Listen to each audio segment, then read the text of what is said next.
It was January 2015 when an unknown individual named Russell Alan sent a phishing email to Bangladesh Bank as a job application. Attached to the email were a cover letter and a CV.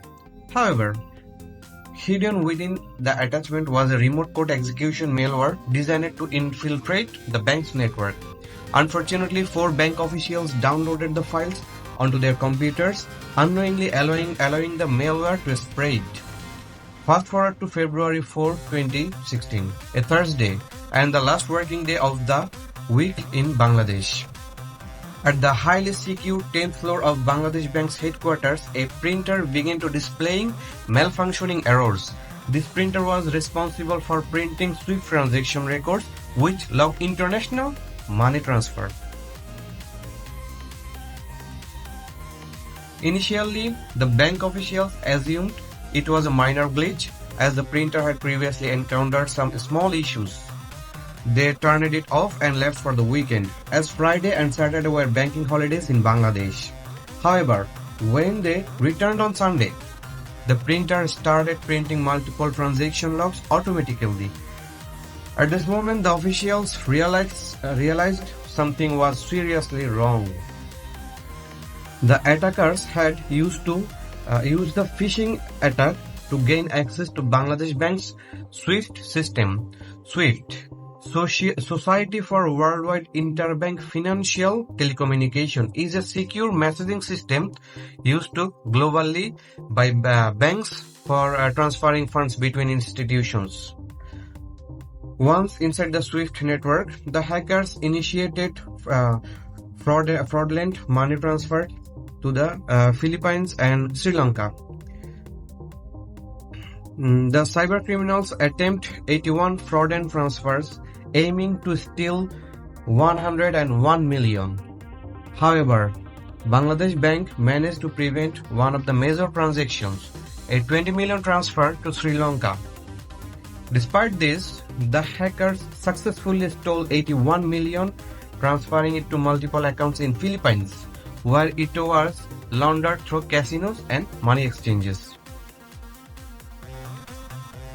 Realizing the attack, Bangladesh Bank urgently tried to contact the Federal Reserve Bank of New York, which was responsible for processing the SWIFT transactions. Unfortunately, it was a banking holiday in New York, delaying the response. Had the call been received on time, the entire heist could have been stopped. The Bangladesh Bank cyber heist became one of the largest bank thefts in history, earning the nickname Bangladesh Bank Money Heist. If the hackers had succeeded in stealing the full 101 million, it would have been the largest banking cyber attack the world had ever seen. The case revealed major security vulnerabilities in global banking systems, leading to increased awareness and cybersecurity measuring in financial institutions worldwide.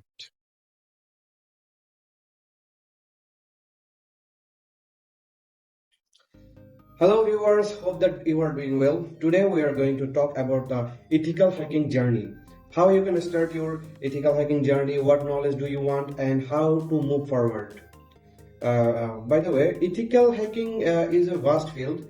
The first thing you should ask yourself is why you want to enter into this field, enter into this playground, and how deep is your attachment with the digital devices like computer, mobile, switch, router, etc. And how long you can research these topics, and do you have patience to sit in front of a computer day by day, hours after hours, and truly enjoy this? And do you have the patience to do the same work repeatedly day by day and without any result? Do you have the patience? Ask yourself properly. If you have the mindset to work on the same things repeatedly and stay patient, then you can consider to starting your journey. However, if you think you can watch some YouTube tutorials, some bug bounty programs tutorials, and do a short course, see some Facebook videos, and then you will go for hack a Facebook account, Instagram account, or WhatsApp account, or join a bug bounty program and get dollar thousands of dollars, then I am strongly recommend you to not to move forward in this field, because of this field firstly and obviously need one skill, and that is your patience. That the first and must be skill that you want to acquire. Okay, if you have the patience, then you can move forward. So let's deep dive into the why cybersecurity matters for us in today's life. Every industry today is repeatedly digitalizing, from ordering food to ride sharing, payment method, online shopping. Almost everything relies on digital platforms. Even government and banking systems are fully digitalized also.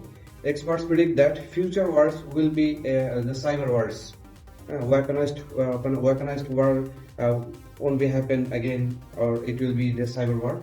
As digitalization increasing, so does the scope of cyber attacks, making cybersecurity is a growing career field, of course, as there is a huge chance to get attacked by some attacker or some hackers. So there is also a chance to get a huge field to kick up your career in cybersecurity. So let's I'm urging you to ignore my English, as this is my first video in this channel, so I'm still learning. Yes, of course, I'm a student and I'm still learning the varieties, the different of languages, and the different steps of ethical hacking. So I'm requesting you to skip my English language. So let's get started. How can you learn, and what what basic skills you need to start your career and get stepped into the playground? So become an ethical hacker. The first thing you need is basic computer knowledge. Ultimately, hacking involves attacking a computer or a server. So if you don't understand how they work, you won't be able to break into them. So you should know how a computer operates, the role of hardware components, how operating systems works, and the functions of RAM, ROM, SSD, processor, etc. Then understanding the internet and networking. So you just have to, internet and networking is the second step, but you have to understand the basic computer program function, settings, etc. So how they are integrated with each other, what function do operating system, and what is Linux, what is Windows, what is Mac OS. You just have to know the basic ideas about this operating system. And then every server is a computer devices. You just have to know this properly, and after acquiring this, you can learn the networking function, networking and internet, how the internet works, how the networking works, what is IP, what is port and protocol, and what is your router, switching, routing, and etc. If you don't know about the internet, then how can you catch the data traffic, how can you understand the data traffic, and how can you manipulate them? Okay, so first thing is first, you have the basic computer knowledge, and then the internet and networking sector knowledge. Then you can move forward to somehow the web and web application works, how a website is working, how a web application is working, and what is the methods of the web applications, what is the HTTP method, what is the any other methods, get request, post request, and etc. You have to understand this, of course, easily. You can understand this easily, lots of YouTube tutorials. You can get lots of YouTube tutorials about these courses, or if you can wait, I will also upload this day by day, step by step, if I can get the proper encouragement from you guys. So first of all, you need basic computer knowledge and networking. networking sector, you can understand HTTP, DNS, web service FTP, SSH, Telnet, and how they work. There is 65,000 ports, around 65,000 ports, and what is the default port, what are the default port, and what port you can use, and IP calculation, MAC address, MAC address, and then binary format, hexadecimal format. You just have to understand this, and this is the basic. You have to understand this. You can't skip this. And networking concept, you have to understand networking like LAN side, WAN side, routing, switching, public IP, and what is private IP, and DNS, port forwarding. You have the basic knowledges about. You have to earn basic knowledge about this. Okay, and in networking concept, one thing you must understand, and that is OSI model. There are 7 layers of OSI models, and in every layers you can perform every different attack. So if you can just take the OSI models and grab them, okay. And after that, TCP IP and TCP three-way handshake, you have to understand this properly to catch the request, to catch the traffic. So you can better knowledge about this. You can have better knowledge about this. And let's talk about a controversial subject that is programming language is really needed to learn ethical hacking. So if you ask me, in my personal opinion, of course programming language is must needed. Let me explain why this.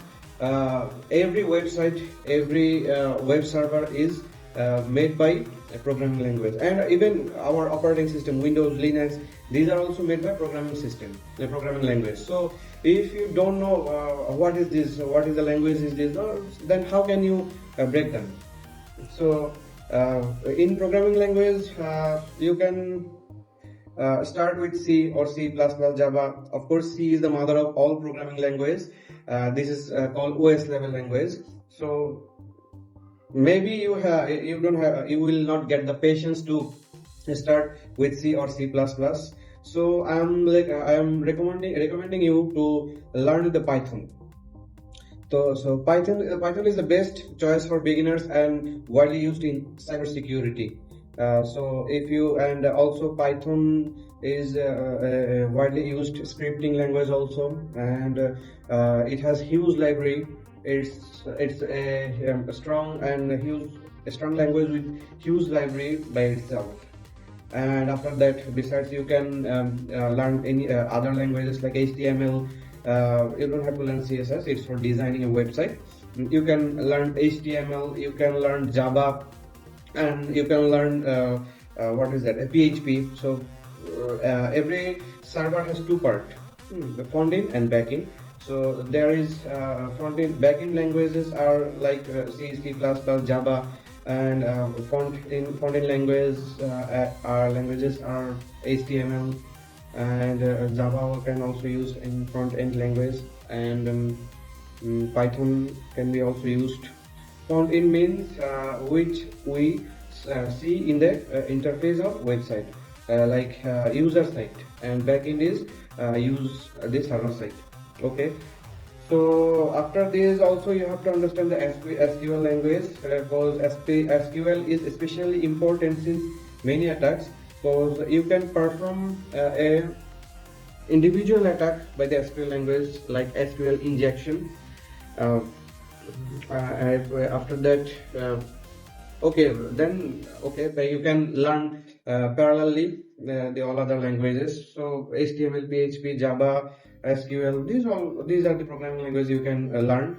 But you can start with Python. Python is much easier than other languages.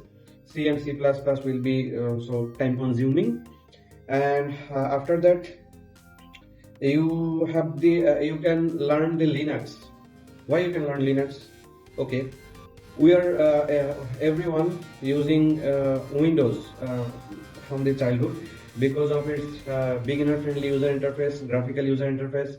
But in ethical hacking sector, you cannot set up the environment means it is much more difficult to set up the environment from the beginning, set up the tools, download the tools and install it. It's time consuming, so you don't have to waste that much time. So, and also besides, Windows PowerShell scripting is much harder than the Linux scripting. So Linux bash scripting, so it's better to learn Linux OS.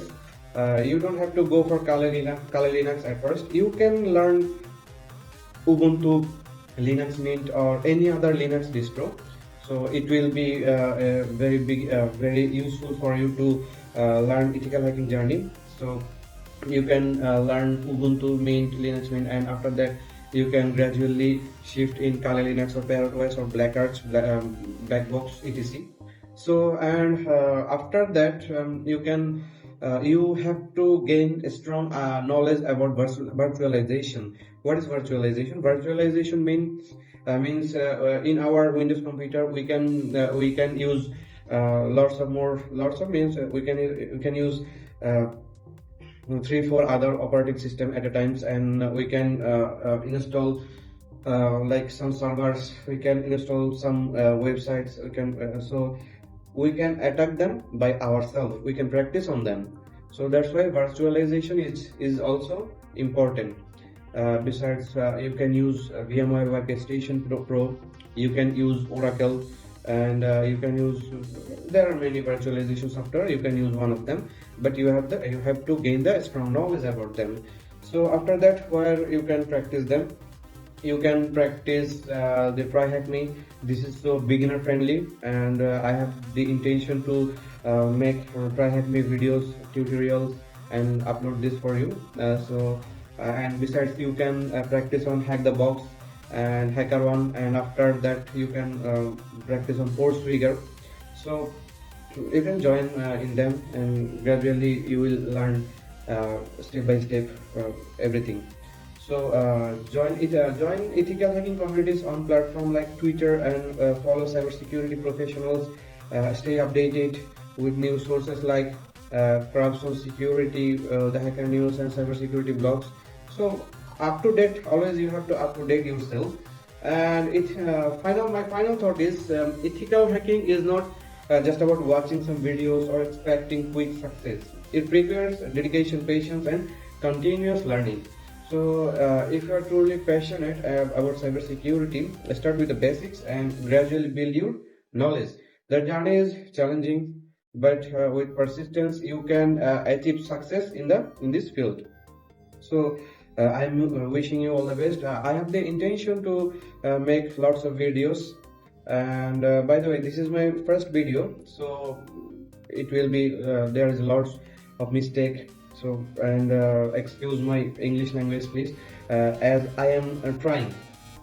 I have told you already that I am a newbie in ethical hacking journey, and also in this language also.